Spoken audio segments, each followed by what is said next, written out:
Welcome to Bible Talk, episode number 4 for the month of April. Towards the end of the month of April, but nonetheless, we are here. If you guys see me drink out of 2 different mugs, your eyes are not tripping you out. It's just I made too much hot cocoa that I had to put in 2 separate mugs. All right. I love me some hot cocoa. All right. So today for Bible Talk, or this month for Bible Talk, we're going to talk about leadership. And to do that, again, from House of Rest Church, we invite back my good friend, my brother, Mr. Pastor David Rocha. How's it going? Good. How you doing, Pastor? Doing pretty good. All right. I'm glad I got that out the way in case you saw me drink out of different mugs while we're doing this. I don't want you to be tripping out like, hey, did I space out in time? Did he go to the kitchen and come back with a different mug, or what's going on? No, hey, there's nothing wrong with hot cocoa. I made a little too much. Well, you know what? Too much for 1 cup, not too much for me. Just too much for us, just 1 cup. But it's not too much for me. I don't mind having 2 cups here. Yeah. So, Pastor, let's talk about leadership. When it comes to church, when it comes to certain titles, how does one become a leader? There's so many different titles and different denominations, and what are the roles? Let's get into that, Pastor. I was looking up so much of it, and it's like all over the Bible. I was never really able to narrow it down to certain verses. But just overall, when people come up to you as you are an actual pastor, when people come up to you and says, hey, Pastor Rocha, I'm looking to become a pastor. Yeah. What's up? Like, what's the first thing that comes out of your mouth when you talk to them? When they say what? When they say... When they say I'm looking to become a pastor, right? Because you're a pastor. So if they come up to you and say, hey, Pastor, I'm looking to become a pastor one day, talk to me. You know, what do I do? Or what's up? Or what's the first thing that comes out of your mouth to them? A lot of times I don't say anything, especially if I don't know them, because I don't know where they're asking from. I don't know what they're really asking. I don't know if they really understand what they're asking. So it depends, you know, if it's somebody that I know, or somebody that I see that, usually when somebody is doing something unto the Lord, it's very evident. You could see it. You could see it in their walk. You can see it in their talk. You can see it in the way that they are, you know. And when somebody's just coming, like, just hits me up like that, I honestly don't know what to say at times. Okay. When did you, Pastor, just real quick, so we could get into the subject at hand. When did you, Pastor, did you say, like, hey, you know what? This is God's plan for me, you know, to become a pastor?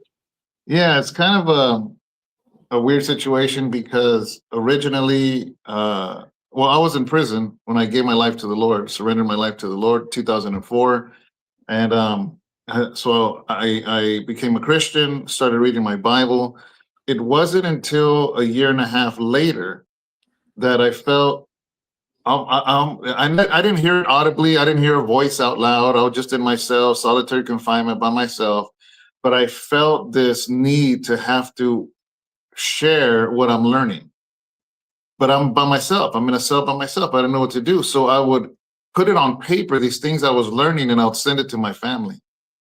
And I started realizing it because I came across a verse in Jeremiah chapter 20, verse 9, where it says Jeremiah was very hated. And every time he talked about God, he was persecuted, and all kinds of things would happen to him. And he was thrown into a pit. He was almost killed. And he basically comes down in Jeremiah chapter 20, verse 9, where he says, that's it. I'm not going to mention your name anymore, God. I'm done. I will not mention you anymore. But then he says, but it was like a fire in my bones, and I couldn't hold it back. And I remember that verse really struck me because this is how I was feeling, because I'm in the cell. I felt like I was exploding with wanting to share Jesus, and I had nobody around me, my family, to write letters to. So anyways, that's when I felt the call to preach. And I actually argued with God about it. I was like, I don't want to be a preacher. I don't want to be a pastor. I just want to do my time, get out, be with my children, be with my family, and join a church somewhere and just help. Maybe be an usher or greeter, just help in whatever way they needed my help. I did not want to preach. I argued like trying to put a cat in a bathtub, and God brought me just kind of dragging me. Now, fast forward that, when I see somebody sometimes very eager to be a pastor, sometimes I got to question motives, to be honest with you. I got to question motives, man, because are they saying that because they see all these superstar preachers? Or are they saying that because the local preacher has a brand new, Mercedes? Are they saying that because they see a bunch of people flock around them? That's what makes me nervous when somebody hits me up like that, straight out like that. That's what makes me really nervous. Can it also be, Pastor? That's why I asked you in the beginning, what do you say when people come up to you, if people come up to you and say, hey, Pastor, I'm looking to be a pastor? Is it kind of like, hey, whoa, what do you think? This is a job application or something? Like this isn't like you're going out to apply for a career. You know what I mean? You got to get the calling from God. But on top of that, Pastor, is it also, because I've seen this before as well, where people give their life to the Lord, right? And they get overly excited. It's like, man, you know what? They're so in love with Jesus. Man, I want to be a pastor, because they're so excited, right? They're so excited. They feel it and everything. Man, I'm changing my life around. I'm giving up this. I'm giving up that. I'm done with all this stuff, man. And I want to be a pastor. It's like, yeah, you might want to, just pump your brake. Hey, I like the enthusiasm. Yeah. You know what I mean? Yeah, I like the enthusiasm, right? Be crazy for Jesus, but that's. And sometimes I do see that. When I do see an innocence when somebody comes to the Lord and they're excited. I don't question motives or they're trying to do this. I just see an excited heart, and I get it, man. It's exciting, and all of a sudden you give your life to the Lord and you feel all the weight come off. And so I don't think negative on that person. I just think like, man, this Christian life hasn't hit you yet. But then the other one, they have ulterior motives. And then there are those that are truly called. You know what I mean? That you just, it's gonna come out of them no matter what, like sweat. You know what I mean? So have you ever, I hate to compare it to this, but if you know somebody that does meth or heroin, they smell. It comes out of their pores. It comes out of them. So in the same way, complete opposite, but in the same way, when you're serving the Lord and God has called you to lead or to preach or to pastor, it's going to come out of you some way or another. If you're not out there preaching, it's going to come out in your conversations. It's going to come out in your writings. It's going to come out in your Facebook posts. It's going to come out, because it's ingrained in there and it's a part of who you are. Okay, nice. We're gonna make full circle on this, Pastor. Exactly. We're gonna leave that alone where it's at right now, but we're gonna come back and connect that dot. I want to go ahead and talk a little bit about the different leaderships, Pastor. I remember talking to somebody. He preaches out in the streets. Yeah. Right. And I'm like, at first, because I was out for breakfast, and he's all like, yeah, man, you know what? I forgot his name. He's preacher so-and-so. I'm like, oh, okay. So you're a pastor? He's all like, no, I'm a preacher. And I'm like, oh, okay. All right. So I was thinking he's from a church. He's all like, no, man, every Sunday right here at this corner, I just go out there and just preach the word. It's like, oh, okay. All right, cool. Pastor, is there a difference between to me, I was just always just thought like preaching is what you're doing, is you're up there, you're preaching, but you're a pastor. Pastor is your title. And what do? You preach. Is there a difference between preacher and pastor? Yeah. That's a good question. Actually, there is. Somebody that preaches is somebody that has the message and they want to share it. A pastor, the word pastor is actually a Spanish word, which means pastor, which means a shepherd. A shepherd takes care of the sheep. So if you are called to preach, maybe you're kind of a preacher / evangelist because you want to share to the lost, compared to a preacher who's a pastor. he feels called to just discipleship those that are with him and around him. That is way different, because a lot of times, and again, I don't want to pick on, because I don't want to sound biased because I'm a pastor, but a lot of times, and not every time, but a lot of times when people just want to preach but not pastor, is they want the good things that come with preaching, but they don't want the responsibilities of a pastor. Yeah, we could come up with a lot of examples outside of the church that comes with that. It's like you want to reap benefits of some, and this just goes in general in life outside of pastor and preaching. Like, you want to reap benefits, but you don't want to put in the work that, It's like you like going and making babies with different women, but you don't want to raise those kids. Good example, Pastor. There we go. Yeah. Okay, that's one thing. Yeah. But now I don't want to say that to the person that you're talking about, because they might be preaching, but really they have a heart of an evangelist. They want to reach the lost, and that's a beautiful calling. That's a calling that's in the Bible. So never do I want to paint everybody with the same brush. But being a pastor for 15 years, I do know a lot of preachers that want to travel through pulpits and preach the word, but without the responsibilities. Yeah. Okay. All right. What about priest? Now, I know we can really just simplify it and just say, well, that's Catholicism. Yeah. But what is the difference, Pastor? And where do we find pastors in the Bible?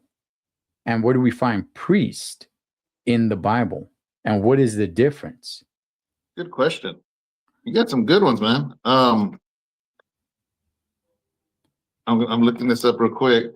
So the word priest is actually an Old Testament word, because Judaism, because Abraham, Isaac, and Jacob, and Moses, and God set up the tabernacle, and he, out of the 12 tribes of Israel, one of the tribes named Levi, God said, you're going to be the priest. You're going to be the intermediary between God and the people. So actually the word priest or priesthood was taken from the Old Testament, from the Jewish culture. After Jesus, never did it mention priest. It doesn't mention it, because that was from the very same people that you see hated Jesus, dressed all with the gowns and all that stuff. And those are the high priest and the priest. They hated Jesus at the time of Jesus. And unfortunately, we see Catholicism use that. I say unfortunately, but I mean, that's probably biased because I'm a Christian, but the word pastor is mentioned in the Bible, in the New Testament. I got it right here, actually. Let's see.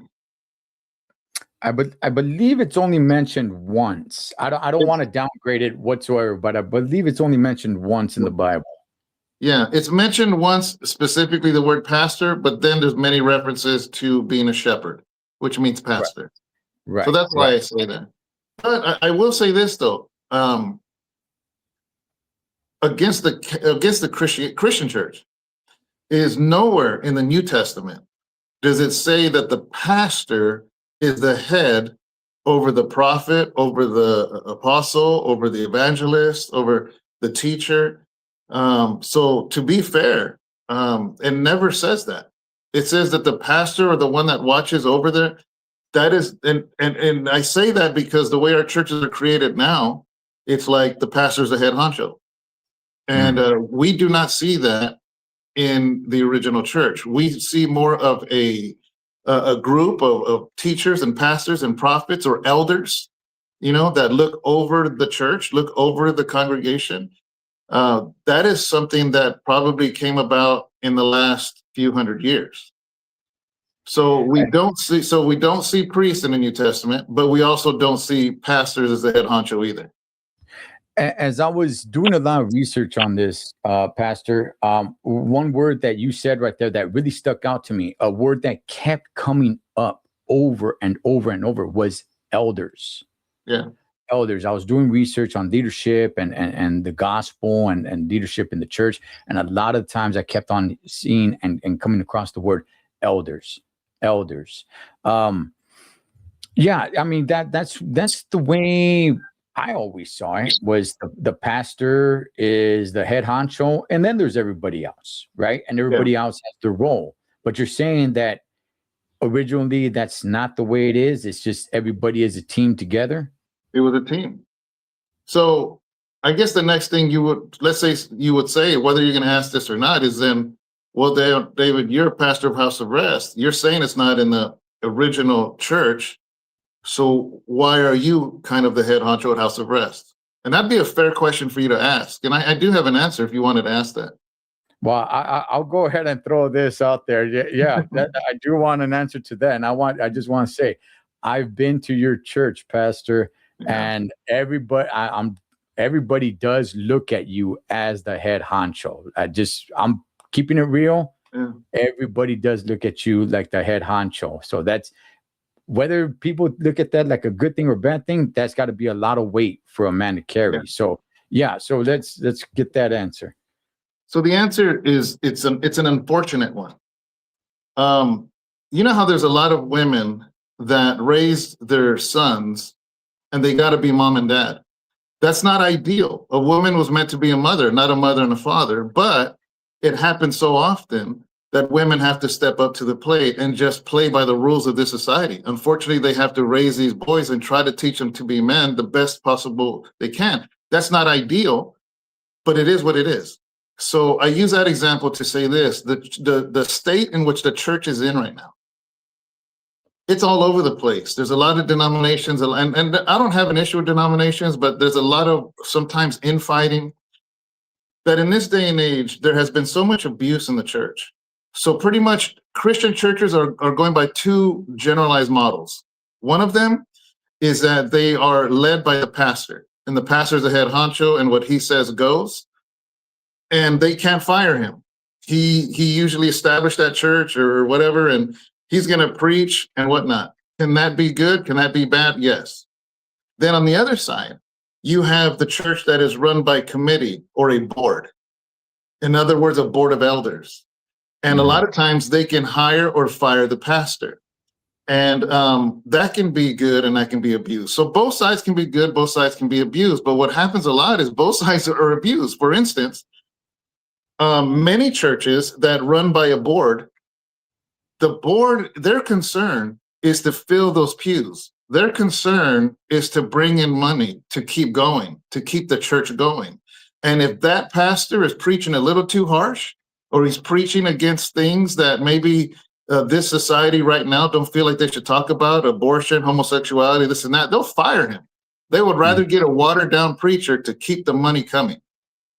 So because of that, then there's pastors that say, you know what, we're not going to run by a board. We're going to run by the calling that God is calling that pastor, so he can preach the hard things that this side won't say. But we can see that this can be abused too. And matter of fact, a lot of pastors do that. Is they're the head honcho? It's the way they go, and that's it. And they are they're basically dictators.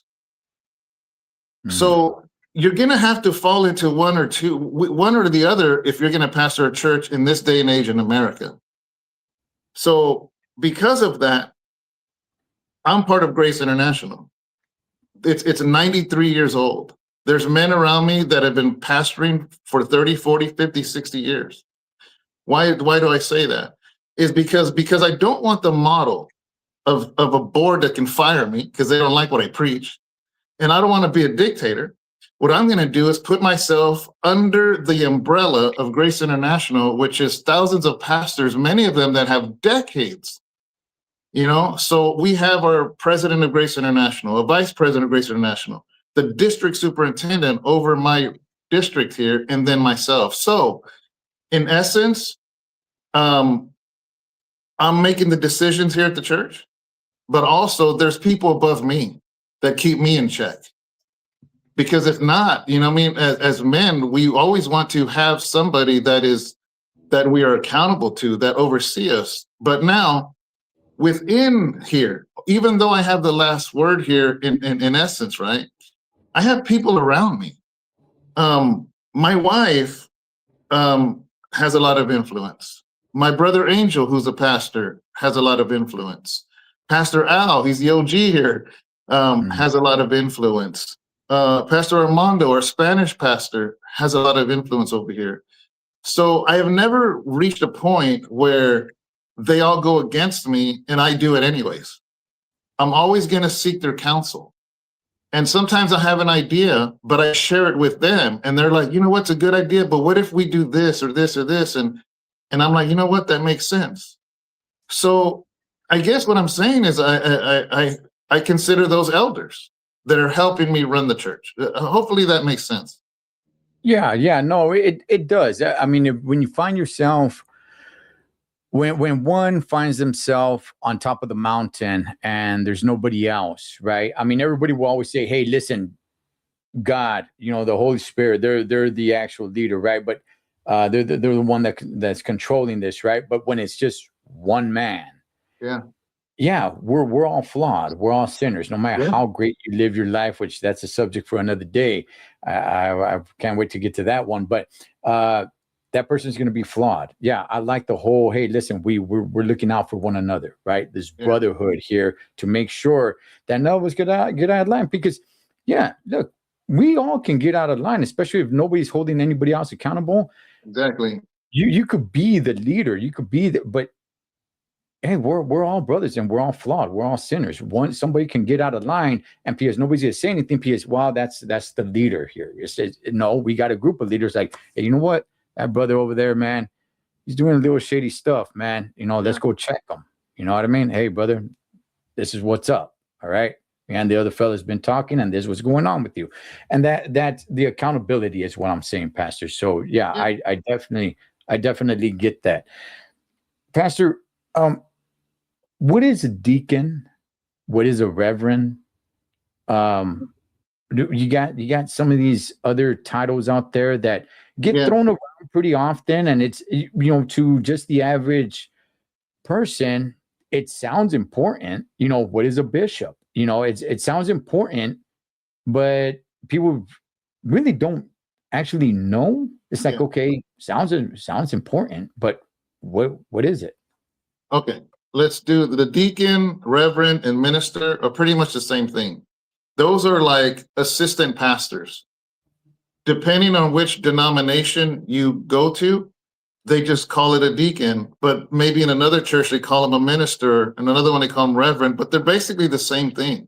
It's just the different verbiage, different churches, different denominations choose to use. So as far as a bishop, that is in the New Testament. Matter of fact, the Apostle John, who wrote the book of Revelation, was a bishop. And that's why the book of Revelation, Jesus says, here are 7 letters to the 7 churches that you oversee. So a bishop is somebody that oversees other pastors. So a perfect example, like I said, John was the bishop of the 7 churches. So I see it abused too, though, because for some reason, especially in African American churches, they'll call them bishop, but they only pastor that one church.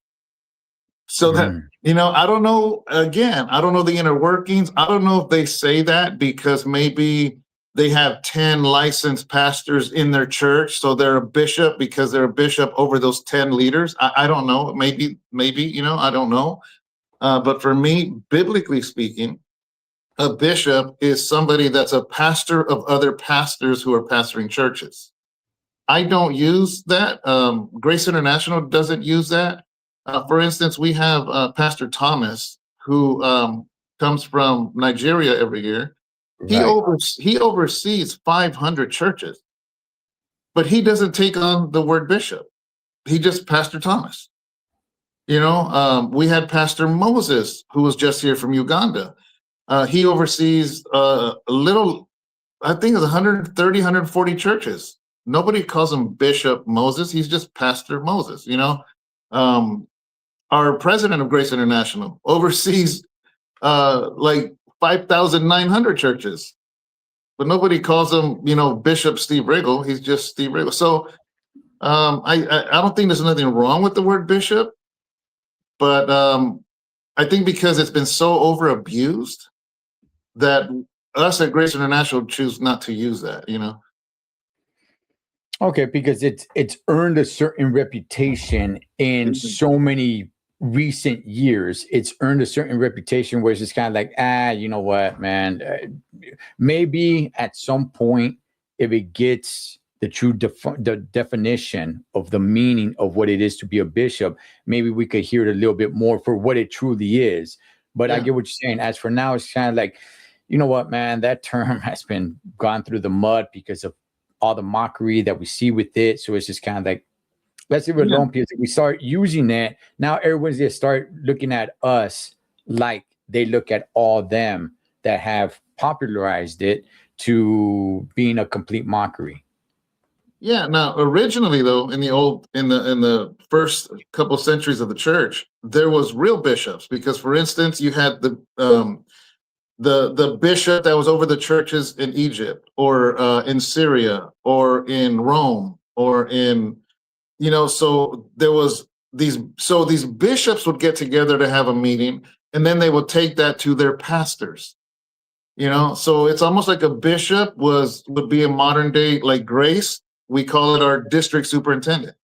So in Grace International, there's 10 churches under my district here that I belong to. So the main person is the district superintendent, Pastor Scott Mulvey, out of Fairfield. So I guess in a biblical times, he would be the bishop overseeing us 10 churches. But like I said, it's an old term. It's been abused, unfortunately. I'm not saying every denomination abuses it. I'm sure many of them use it right. But unfortunately, when somebody abuses it, it ruins it for everybody. Pastor, I want to bring it back to what we're first talking about. But before I do that, what about apostle? There's people that come to the church and it's like, hey, there's Apostle Paul, there's Apostle Steve. What's an apostle? The original meaning of an apostle is somebody that established and built churches. So many times we talked about the evangelist, the apostle, the teacher, the preacher, and the prophet. So normally, the evangelist is the one that goes on the front lines and evangelizes to the city that nobody heard about Jesus, let's say. I'm talking about back then. Mm-hmm. Then once he kind of softens the ground, the evangelist, the apostle will come. And the evangelist keeps it moving. He'll go to the next city. The apostle is somebody that's going to disciple and build up leaders, build the church there, and then he keeps it moving right after the evangelist, wherever the evangelist is at now. So the apostle is somebody that builds and establishes. So again, I see it abused. Again, an apostle, like many people say, well, there are no apostles anymore. I don't believe that either, because if there's no apostles, then why is there pastors? You can't you can't say one is excluded and not the other. There's still evangelists, there's still pastors, so there has to be apostles still. But I think it's used very loosely, unfortunately. But I do believe there are apostles. There's people that go about, they have a gift to go into a brand new area, establish leadership, establish a church, and then they keep it moving. That's a true apostle. But many people, they just like that title, for whatever reason, Okay, Pastor. This is where we're gonna get controversial here, Pastor. Are you ready for this? I'm ready. Okay. What does it take for one to be a leader? The reason why I know that question sounds so simple, but the reason why I ask, Pastor, is because just like we've been talking, like, hey, you know what? There's all these churches and preachers and bishops and whatever it may be that do kind of make a mockery of it, right? And you ask them, it's like, God spoke to me. God spoke to me. That's why I'm in this position that I'm in. But from the outside, certain people can look at them and say, like, oh, that is not God, But if you talk to them, they are convinced. Listen, God spoke to me that this is what I need to be doing.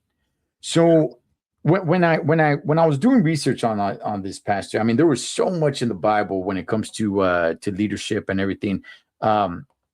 I don't really want to read all this because it's kind of long, but the one that really came to me was 1 Timothy chapter 3, verse 1 all the way through verse 13. It's long, so I don't really want to get to it all. But what does it take for one to be a leader? I know it's very simple for one to say if it's in your heart. But if you talk to everybody, Pastor, they're all going to say it's in their heart. They're all going to say God spoke to them. They're all going to say they're filled with the Holy Spirit and they didn't want to do it, and that's why they're there. But what does it say in the Bible, Pastor, that this is what makes a leader? I like that question too, man, because I've met a lot of people that say that. Well, it's in my heart. God told me. Right. Yeah. Here's the thing. Number one is you have to test the fruit. You got to test the fruit. You got to see their life, because if their life doesn't match what they're saying, it means nothing. You know, another thing is when you self-proclaim something. I could proclaim myself to be the best boxer in the world, and I believe it, and I know it, and that don't mean nothing until I get into the ring, right? Right. So yeah. In the same way, man, in the same way, when somebody's truly called by God, you're not going to need to tell people. You're automatically going to get that. You're automatically going to draw people. You're automatically going to help people become better. You're automatically your life is going to match what you're preaching about. In other words, there's going to be fruit, you know, but scripturally speaking, you're right. You hit it right on the nail in 1 Timothy chapter 3. It literally tells you all the things that a leader needs to be, you know, and like you said, there's a lot. It's a long list. I'll just read a couple of them. The husband of one wife, above reproach. You know what reproach means? Is above guilt. You can't have a bunch of accusations, you know. Sober-minded, self-controlled, respectable, hospitable, able to teach, not a drunk, not violent, but gentle, not quarrelsome, not a lover of money. He manages his house well. I mean, so it goes on and on. So we don't even have to guess about this stuff. This stuff is in the Bible, you know? And so a lot of times, again, to me, it's a red flag when somebody proclaims that they're something, because usually when you are something, people are going to recognize that over you without you having to say it. You're automatically going to do that. You're automatic. It's going to, because it's ultimately, it's a gift from God. It's a calling from God. You know, and you can self-proclaim all you want, you know what I mean? But if it's God's choice, it's God's choice, and there's going to be fruit in it. And if it's not, then there might be something of fruit, but it'll quickly fall off. It'll quickly dissipate. It'll quickly fall apart and dissolve. What about those, Pastor, that say like, well, you know what? Look, these verses, it says in the beginning, right? It's basically talking about being a bishop. Now, later on in all those verses, I believe it's where was it? I forgot what verse it is. It actually was it verse 8 that says, likewise, deacons as well, right? Deacons must be reverent, not double-tongued, not giving too much wine, not greedy for money, so on and so forth, right? Holding the ministry, mystery, all this stuff, right?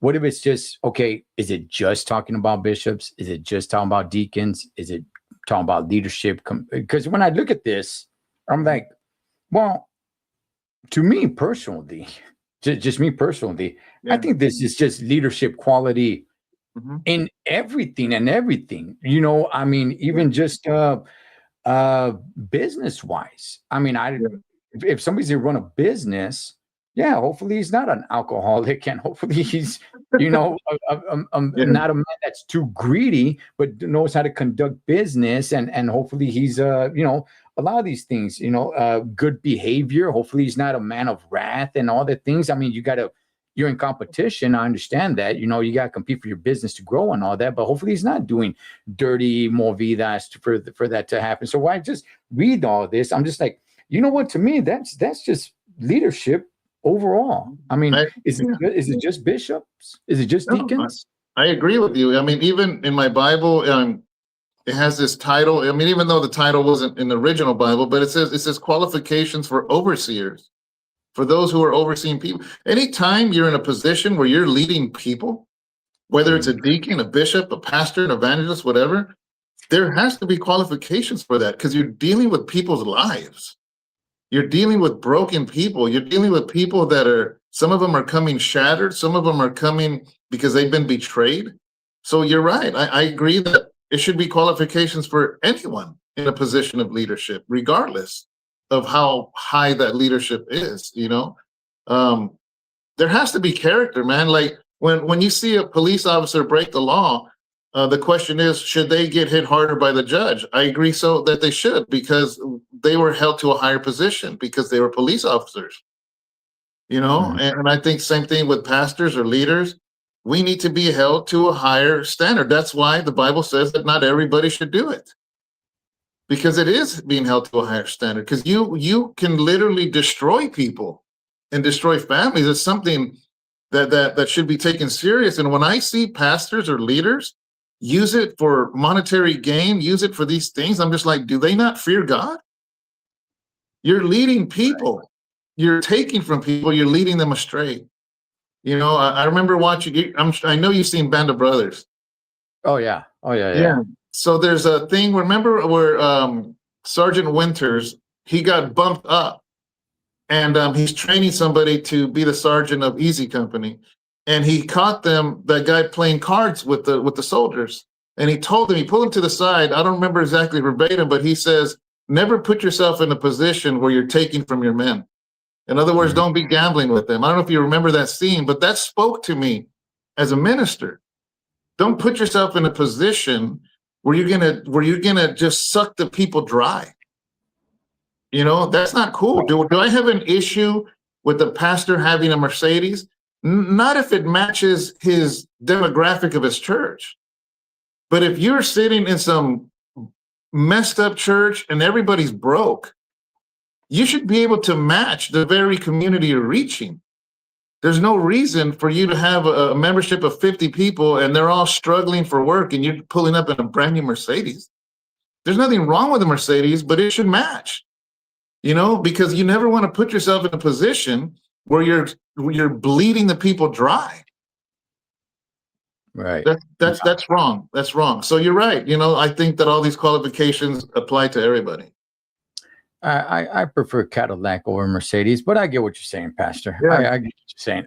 Yeah, you know what? I think when it comes to this, I think there's people that are good speakers. There's plenty of great speakers, right? That doesn't necessarily mean you should be up there, you know, leading the congregation because you're a good speaker. That's a good quality to have. Yeah. But it does need to match, you know, your walk. You know, I mean, I'm sure, Pastor, if your church saw you hanging out with the homies, drinking a beer in the corner, and you're like, yeah, hey, I'll see you this Sunday at church, man. Don't worry. It's only just one beer. Yeah. There's nothing wrong. There's nothing wrong with it. The Bible says don't get drunk. So I can enjoy myself a beer. Yeah, that's still going to look very wrong. And you're probably going to lose a lot of respect from your congregation, Pastor. Yeah. All right, Pastor, let's get to something that's very controversial with the last few minutes that we have here, Pastor. Okay. Oh man, this is going to be a good one here. All right. Women,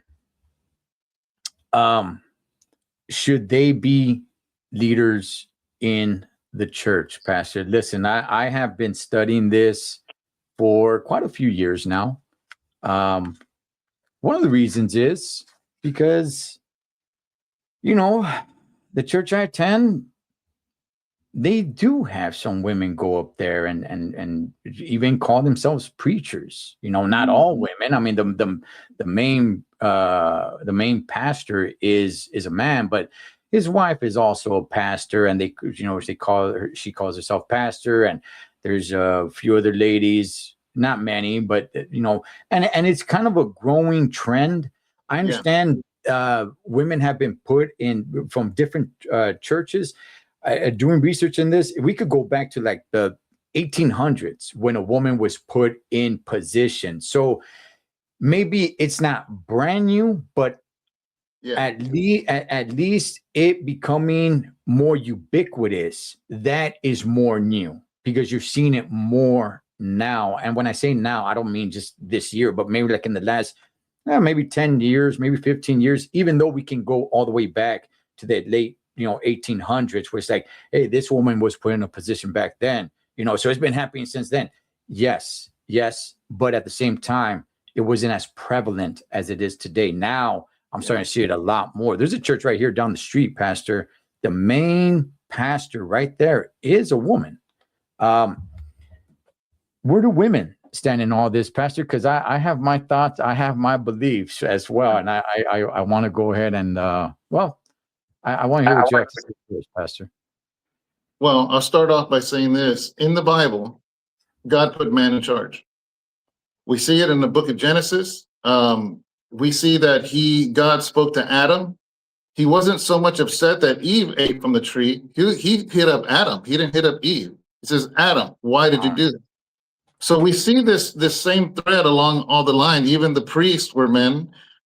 We see that Jesus gathered the 12 apostles, which were men. We see here in First Timothy, it says for the overseer or the bishop or the deacon to be a husband of one wife. So again, so I do believe that's the proper order, is for a man to be the pastor. Now, am I going to throw it out and say every woman that preaches is of Satan? I'm not going to go that far either, and I'll tell you why. What made me think that? I have a friend that went to minister in the Philippines, and Puerto Rico, and he was invited to go to about 8 churches. So he bought his own ticket, went over there, and around the 4th church that he visited, he realized that it was a woman pastoring that church. And he finally said something. He's like, listen, I know I'm a guest. I don't mean no disrespect. He goes, but I just want to ask you something. He says, I noticed that the last 4 churches I went to, they're led by women. He goes, can I ask why? And the woman pastor said, all of the men in our villages and our towns are drunks and drug addicts. They're all womanizers. But the gospel has to be preached. And if the man won't rise up, then God will raise up women. So I think that a lot of it is prevalent nowadays and to me, that's a conviction to men, not to the woman. Okay. That's a conviction to the men, because we are held to a higher standard. We are called to be the leaders of our family. We are called to do the things that need to be done, to discipline our children, to do all these things. And if men won't do it, then what's God going to do? He says, if you won't praise me, then the rocks will. So with that being said, I don't have an issue with women preaching, but the pastor should be a man. It should be led, because that is the biblical thing that we see. My wife, Sharon, has ordination through Grace International. But if you ask her herself, she goes, I didn't get that ordination so I can co-preach with David up there. She goes, I got it so I can get into prisons. So some people call her pastora, whatever. She doesn't ask people to say that. She doesn't ask anybody to do that. But the Bible does say for women to teach the young women. So my wife does lead a women's group here. She had it last night. She gets the women together. Now, somebody might argue with what I'm saying. Somebody watching this might be angry, whatever, but you can get angry all you want. But the fact is this. No woman is going to be able to pastor a congregation of men in the same way a woman can't raise a boy to be a man. So it is what it is. You can get mad all you want, but men need other men to lead them. And if it's men that are the household, the head of the household, then a man needs to be the one to lead the men. But yeah, so that's kind of my thing. I don't attack women that preach. I have had Sister Lydia. She's a licensed pastor with Grace International here, but she is a pastor with her husband, who are both under me. So once a year I'll let her preach. And if somebody says something, I'm like, dude, she's preaching. She's not pastoring. I'm the pastor here. So I don't have an issue with women sharing the gospel or evangelizing or anything like that. But I believe that in the biblical sense, the pastor should be a man. Okay. All right. So I come up against it all the time, Pastor, right? And this will always continually just being like a dog trying to catch its tail, right? Of just going, because people come up with different examples, but they don't come up with an example where the woman should be the leader, right? It's like, well, there's not one. There's not one. No, there isn't. There's examples of women, strong women, and it's like Jesus telling her, hey, go tell them that I'm alive, things of that sort. Sure, things of that nature. But there's a lot of things there that you said, Pastor, that I agree with. Look, like you said, right? Just right from the beginning, from the forbidden fruit, God came back and said, Adam, where are you? Yeah. Right. Not Adam and Eve, not you both disobeyed me. No, Adam, where are you? See, I'm going after Adam because you're in charge. Yeah. Okay. She was your responsibility. And just like a household, Pastor, and I know it goes against what society pushes today. I know we're a little bit up against the time. It goes against what society pushes today. It's like, hey, man, you know what? Who says that and everything? Well, to me, the leader should always be the man. Yeah. It should always be the man. However, what you touched on there, Pastor, that's the thing. It's not just you're born a male. Now you're just a leader. Everybody needs to know. It says it in Titus chapter 1, verse 6. If a man is blameless, the husband of one wife, having faithful children, not accused of disposition or insubordination. Basically, you got it together. Obviously, you're going to be flawed. We're all sinners and stuff. But I believe it's not just, hey, because he's a man, that means he needs to lead. Of course not. If he's a drunk, just like the examples you gave, okay. But just like you said, Pastor, just like you said, where we're going, if there are not men to lead, and we have women, leaders, that to me screams, from the top of the hills of how much problems there are. Hey, that's because they're strong women. Sure, you could look at it that way. But what that really says is that there's weak men. Mm-hmm. And that is what needs to be the focus on. Yeah. Not the women. Women are going to do what they're going to do. Yeah, not the women. The reason why women are getting there is because how weak men have really truly become, and that to me is a bigger issue. The more women I see get in leader positions, and I'm not just talking about biblically or in churches, just in society. The more women I see get in leadership positions, I say to myself, "Good gosh, man, men are really falling apart." Men are really, truly falling apart. And that is where I think the focus needs to be. But look, if you ask me and the research I've done, and I'm sure I don't know everything about the Bible. I've said it plenty of times. I'm learning as we all are. But no, I think the man, or I believe the man is the leader, a good man, a godly man, right? A righteous man, that's the leader. And everything else to me is just kind of like, wow, yeah, I'm not down with that. And the more I go through it, Pastor, the more I'm just kind of like, man, you know what? I don't want to say too much, but I'm just kind of thinking like, you know what? Maybe it's time for me to get the stepping, because I just think it's going a little bit too much of the women pastors and the women leaders. And like you said, women, there's nothing, I see it. Women should lead other women. Yes, absolutely. But when you got a woman up there, pastoring to a bunch of men, and I look around and I see the men, I'm like, man, you know what? Let's have men pastor to men and lead men, and men hold each other accountable. There's a difference between a man and a woman, and we both have our roles. And unfortunately, Pastor, in our society, not just today, but for many years now, men were not upholding our role. And because of that reason, Pastor, I think women have fallen apart as well. I don't want to come on here and just bash men, but I see a lot of women that have really fallen apart, that have, the way they live their lives, the way they speak, the way they act, the way they talk, the way they walk, what they involve themselves in. And that really comes back to us men in our society. It's just it comes back full circle.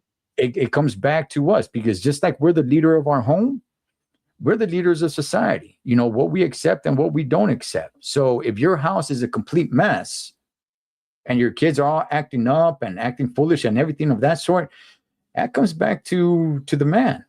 Yeah. What are you doing? So Pastor. I agree. Let me say this last thing is, unfortunately, you have men that are chasing alcohol, chasing drugs, chasing women. Unfortunately, nowadays, chasing other men. And you have very effeminate men. But I truly believe that God did not call men to do that. God called men to be masculine, to be leaders. I mean, think about it. Put it this way. Up until the recent century, the man had to provide and go and hunt. And he had to teach his sons how to hunt and how to kill and how to tear that animal down and how to protect his home, because there was no 911 300, 400, 500,000 years ago. That whoever intruder came, you had to be the one to stand up. It wasn't you and your wife. It was you. You alone had to say, over my dead body, you are not going to destroy my family. You're not coming into my home. You're not going to take food away from my family. And I think that because society's changed and now we get our food at Jack in the Box, and now we go put gas and we sit in the car and make our wife put gas. Like, what is that? So it's, to me, it's an indictment on men. Yeah. And before we wrap it up, I was reading this study, Pastor, because I saw this video, so I went back and I started reading up on it. Do you know why men talk about weather? It's crazy, because men could start a conversation like, "Hey, how's the weather over there?" You rarely ever hear women. Women won't say that when they speak to each other, but men, for one reason or another, like, "Hey, you know what? How's the weather over there?" Oh, okay. Not that it really does anything for us, but when I studied up on it, because I saw a video about it, so I'm like, "Hey, let me do a little research on it." Do you know why that is, Pastor? It's a funny thing, but it tells what we are supposed to be. The reason why men can talk about weather, like if you're across the country, does it affect me? No, but the conversation still comes up like, "Hey, how's the weather up there?" "Oh, you know what? It's been sunny over here." "Wow, is it raining over there?" "Oh, is it windy over here?" Okay, the reason why, Pastor, is because since the beginning of mankind, men have depended on the weather for survival, for their crops, for hunting. Sunlight meant something once upon a time. It doesn't mean too much for us anymore today because of lighting, but it meant something. Hey, you're burning daylight. That saying right there used to be a way of life. So for the men, right, the women were back home, wherever home was, right? But for the men, it was essential. What is the weather like? It's windy out there. It's cold. It's raining. Hey, rain's coming in. Crops growing, hunting, all that stuff. And since the beginning of mankind, here we are. Today we're spoiled and rotten, like in the last 100 years or so, that we don't really depend on weather anymore. But because it's been embedded in the man so much, we can still talk about weather. Yeah, we don't even have to go get firewood anymore. We just turn the heater on. Exactly. But because it's been embedded, the seed has been embedded in men so long, that's why just so innocently we can come on here and say like, "Hey, Pastor, how's the weather up there?" Because it's in us. That's cool. I never knew that. Yeah. Neither did I till just recently. Well, Pastor, thank you so much for your time, for coming on here and talking a little bit about leadership. And next month, Pastor, we'll probably be doing this in studio at House of Rest Church. So looking forward to that. If anybody, I don't think I've said this before, but if anybody's interested, Pastor David Rocha from House of Rest Church here, he does do a podcast every Tuesday. The time is somewhere between 4:30 ish Pacific Standard Time. If you guys are interested, I always love it. I'm kind of ending my day trucking it up. I throw it on, and I always love it. But look forward to being there with you and the brothers, Pastor. Thank you. Appreciate you. With that said, that was Bible Talk, and we will see you guys next month. For one, Mr. Pastor David Rocha from House of Rest Church. Catch you guys next month. All right.